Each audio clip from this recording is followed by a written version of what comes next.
नमस्ते, मैं डॉक्टर स्वाति तोतला आज के इस आयुर्वेद सेशन में आप सबका स्वागत करती हूँ। आज के आयुर्वेदिक टॉपिक में मैं जो विषय पे आपको जानकारी देने जा रही हूँ वो है ओबेसिटी। दुनिया में अगर देखा जाए तो सबसे भयंकर समस्या अगर मानी जाए तो एक है ओबेसिटी, दूसरा है डायबिटीज़। ओबेसिटी को इतनी वास्ट ये संकल्पना है कि जैसे ओनली मोटापा इतना ही उसको बोला जाता है कि कोई मोटा दिख गया तो बस ओबेसिटी है, उसके मेडिसिन खाओ और ठीक हो जाओ। इतना सिंपल नहीं है। अगर वैसा रहता तो आज बहुत सारे weight reduction clinic, obesity clinic, liposuction जो सर्जरी होती थी उसको इतना ज़्यादा इम्पोर्टेंस नहीं दिया जाता था। जब पेशेंट आते हैं और क्या होता है ना कि आयुर्वेदिक डॉक्टर है बोलने के बाद बहुत सारे लोग पहले फ़ोन करके यही पूछते हैं कि आपके पास मोटापे की ट्रीटमेंट है क्या। अच्छा है बोलने के बाद नेक्स्ट क्वेश्चन रहता है कितने दिन में कम होगा और कितने किलो कम करोगे, कितने किलो कम करोगे, कितने दिनों में कम। ये बार्गेन करने के लिए ये बाजार थोड़ी ना है कि आप ऐसा उसका बार्गेन कर रहे हो, पूछ रहे हो। मैम कितने भी मेडिसिन दे दो हम खा लेंगे, बस आप डाइट मत बोलो, एक्सरसाइज मत बोलो, वो हमसे नहीं होगा। अगर वो आपसे नहीं हो रहा है तो आयुर्वेदिक डॉक्टर के पास आने की ज़रूरत क्या है। आप मेडिकल शॉप पे जाओ, बहुत सारे मेडिसिन से दिन भर खाते बैठो, खाना कम खाओ, मेडिसिन ज़्यादा खाओ, मोटापा कम करो, फिर भी नहीं हुआ तो फिर घूम फिर के आ जाना हमारे पास। मैं तो सीधा यही जवाब देती हूँ। क्यों? क्योंकि उसकी वजह तो पहले देखो कि ओबेसिटी हो क्यों रही है। आपको दो तरीके रहते हैं ये देखने के। एक रहता है कि ओबेस जब पेशेंट, अब उसको मोटा बोलना थोड़ा सा इंसल्टिंग फील होगा, इसलिए हम वैसा नहीं बोलेंगे। हम बोलेंगे चलो एक ओबेस पर्सन आता है जिसको फैट डिपोजिशन ज़्यादा है, तो उसमें एक का रहता है कि जिसकी चर्बी लटकी हुई दिख के आती है, बट अगर उसका हम स्ट्रेंथ देखो तो वो ज़ीरो रहता है, बिल्कुल भी स्ट्रेंथ नहीं रहता है। मतलब एकदम लूज पड़ जाती है स्किन, स्टैमिना नहीं रहता है। दूसरा एक रहता है कि दिखने को उतने मोटे नहीं दिखते हैं, बट अगर वेइंग मशीन पे खड़े हो जाओ तो उनका बॉडी वेट बहुत ज़्यादा रहता है। आयुर्वेद ने तो लिटरली ये ओबेसिटी को या मोटापे को अष्टौ निंदित पुरुष, मतलब जो 8 ऐसे डिसीजेस है या 8 ऐसी चीज़ें हैं जिसको निकृष्ट या जिसको ट्रीट करो ही मत, या करके फ़ायदा ही नहीं है, या उसको ज़्यादा हेल्प भी नहीं होने वाला है, ऐसे तरीके से बोला है। बट आजकल जो देखा जाता है रोज़ के रूटीन में कि लोग मोटे क्यों हो रहे हैं, तो वो पूरी तरह से उनका ही फॉल्ट है। जो लोगों का लाइफस्टाइल है, सेडेंटरी लाइफस्टाइल बोलते हैं, उसी वजह से उनका मोटापा बढ़ता है। मतलब बच्चों में तो ये इतनी भयंकर समस्या बन गई है कि कोई ऐसा बच्चा नहीं है। दो ही कैटेगरी दिखते हैं, एक तो एकदम दुबले बच्चे या तो एकदम मोटे बच्चे, जो एकदम स्वस्थ और हेल्दी बेबी जो बोलते हैं। इसीलिए आजकल कंपटीशन रखनी पड़ती है, हेल्दी बेबी कंपटीशन, क्योंकि वो कंपटीशन में पार्टिसिपेट करने के लिए ऐसा नहीं है कि पूरे एकदम चब्बी बेबीज़ लेके आए और वो उसमें पास हो गया और उनको प्राइज़ मिल गया। तो इसको कैसे हमने डिसाइड करना चाहिए, ओबेसिटी किसको बोलना चाहिए, तो मैंने 2 तरीके से आपको बोल दिया। रीजंस क्या है इसके। आज अगर आप देखो सवेरे से लेके रात तक लोगों का रूटीन, कुछ लोग इसमें एक्सक्लूड कर रही हो, सबके लिए बोल रही हूँ कि सबका रूटीन ये रहता है, बट जनरली होता क्या है कि बच्चों के टिफ़िन्स देखे जाए तो बेकरी प्रोडक्ट्स या ब्रेड, चीज़, प्रोसेस्ड चीज़, पिज़्ज़ा, बर्गर, सबवे, डोमिनोज, यही चीज़ें ज़्यादा है।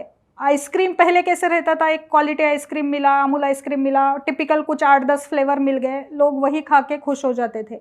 अभी आइसक्रीम पार्लर से इतने हो गए, उसमें संडेज अलग हो गए, मिल्क शेक्स अलग हो गए, केक वाला आइसक्रीम अलग हो गया, और मतलब एक आइसक्रीम के पीछे ही इतनी सारी वैरायटी हो गई। मिठाई शॉप में वैसे ही मिठाई हो गई, घर में मिठाई नहीं बन रही है, कोई भी गेहूं का हलवा नहीं बनाता है, कोई भी दूधी का पायसम नहीं बनाता है। बनाते क्या है, बाहर से खरीदी हुई मिठाई ला लो और उसको ही एंजॉय कर लो। लेडीज़ में क्या, क्यों मोटापा ज़्यादा बढ़ रहा है। काम आप होम मेकर रहो या वर्किंग वूमन रहो, लेकिन सबके घरों में 24/7 किसी किसी के घर में, और किसी के घर में पूरे काम के लिए कोई ना कोई मेड आती है। मतलब डस्टिंग हो गई, सब्ज़ी बनाना हो गया या सब्ज़ी बनाना हो गया, आटा गूंदना हो गया, झाड़ू पोछा बर्तन हो गया। अगर सब काम वाली बाई को करना है तो आप क्या कर रहे हो। आप अगर एक्सरसाइज के लिए पैसे दे के बाहर जा रहे हो, मैं ये नहीं बोलूँगी कि आप रोज़ घर में पोछा लगाओ या रोज़ घर में आपको रोज़ झाड़ू काटना निकालना कंपलसरी है, नॉट रिक्वायर्ड, बट वो हिसाब से आप एक्सरसाइज तो करो। नहीं, हम जाते हैं, हम रोज़ 5 किलोमीटर एक्सरसाइज करते हैं, हम योगा क्लास जाते हैं, हम जुम्बा क्लास अटेंड करते हैं, उससे मोटापा कम नहीं होता। फैट डिपोजिशन कहाँ ज़्यादा होता है? एक लोअर एब्डोमेन, दूसरा थाइज़। वॉकिंग करोगे, साइकिलिंग करोगे तो वो थाइज़ के ऊपर, लोअर एब्डोमेन के ऊपर बिल्कुल भी प्रेशर नहीं आता है। तो पेशेंट्स को हम क्या बोलते हैं, मेनली जो है कि आपका खाना जो 4 हिस्सों में डिवाइड कर दो, पेट के 4 हिस्से करो, 2 हिस्से सॉलिड से भरो, 1 हिस्सा लिक्विड से भरो, 1 हिस्सा खाली रखो। सवेरे का खाना टाइम पे खाओ, रात का खाना भी टाइम पे खाओ, बट रात का खाना जल्दी खाओ और रात का खाना हल्का खाओ। हल्का खाओ इन द सेंस, क्योंकि सवेरे से शाम तक हम कुछ ना कुछ एक्टिविटीज़ करते हैं, बट रात के खाने के बाद जनरली थोड़ा सा वॉक, कुछ लोग वॉकिंग को जाते हैं, बट कुछ लोग तो वो भी नहीं करते हैं, तो वो डाइजेस्ट होना मुश्किल होता है, इसलिए रात का खाना हल्का खाना है। ओनली कुक्ड फूड खाओ, ज़्यादा सैलड्स, रॉ फूड मत खाओ, क्योंकि वो डाइजेस्ट होने में मुश्किल होता है। और इसमें सबसे इम्पॉर्टेंट रहता है कि टाइम पे सोना है, टाइम पे खाना है और रेगुलरली एक्सरसाइजेस करना है। एक्सरसाइजेस में मैं जो चीज़ों को इम्पोर्टेंस देती हूँ और जिससे मुझे लोगों में बेनिफिट्स भी दिख के आए हैं, रिजल्ट्स भी दिख के आए हैं, उसमें रहता है एक सूर्य नमस्कार।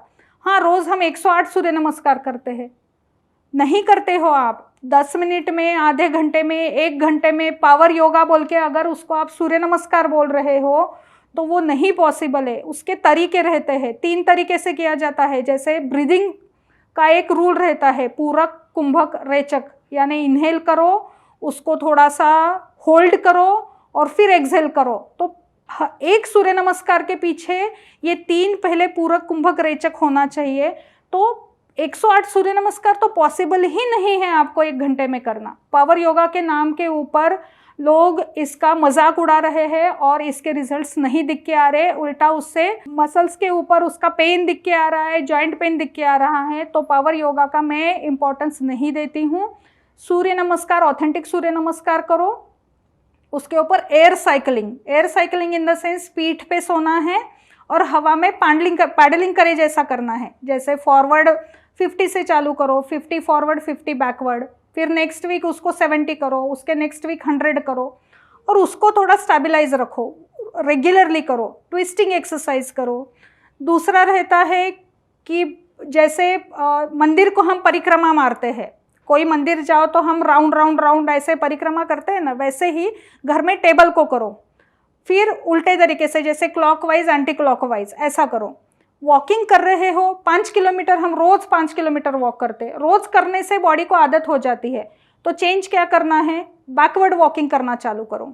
दूसरा रैंप पे करो, जैसे थोड़ा स्टीप रहता है, स्टेप्स रहते हैं या जहाँ पे थोड़ा सा चढ़ाव है, ऐसी जगह पे वॉक करो। तो थोड़ा सा रोज के रूटीन में अगर चेंज ऑफ एक्सरसाइज रहेगी तो बॉडी के फैट को भी रिडक्शन में हेल्प होगी।